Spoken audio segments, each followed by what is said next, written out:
ทรงประทานให้มีวันสู่ฝันเป็นไฟที่มีฤทธิ์ไม่สิ้นสุดโอ้ฮาเลลูยา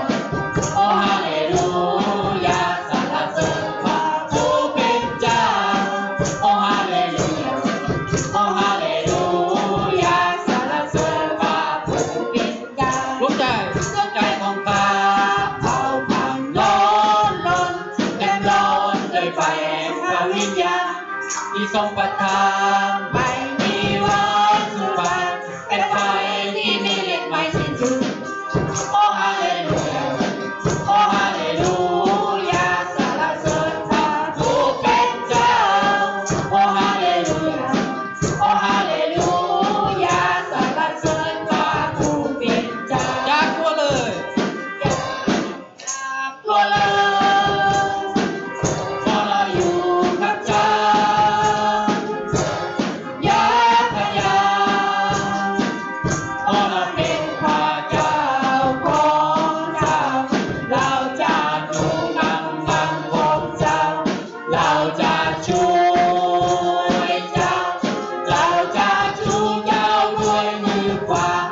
อันมีชัยของเรา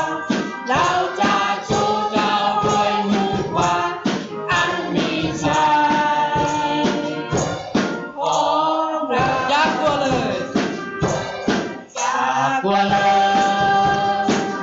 เพราะเราอยู่กับเจ้าอย่าพยายามเพราะเราเป็นพระเจ้าของเจ้า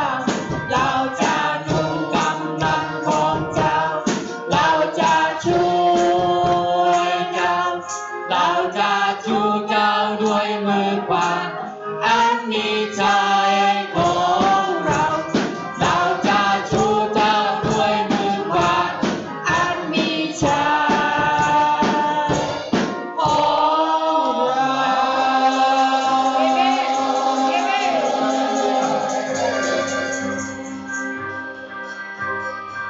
ฮาเลลูยาสรรเสริญในความยิ่งใหญ่ของพระองค์ขอบพระคุณพระองค์ขอบคุณพระบิดาขอบคุณพระบุตรขอบคุณพระวิญญาณบริสุทธิ์ทุกสิ่งทุกอย่างที่ข้าพระองค์ได้ทั้งหลายได้กระทำในวันนี้ขอเป็นที่ถวายเกียรติแด่พระนามของพระองค์แต่เพียงผู้เดียว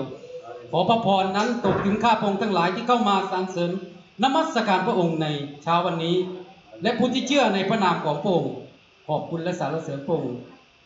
อธิษฐานร่วมกันในพระนามพระเยซูคริสต์เจ้าอาเมน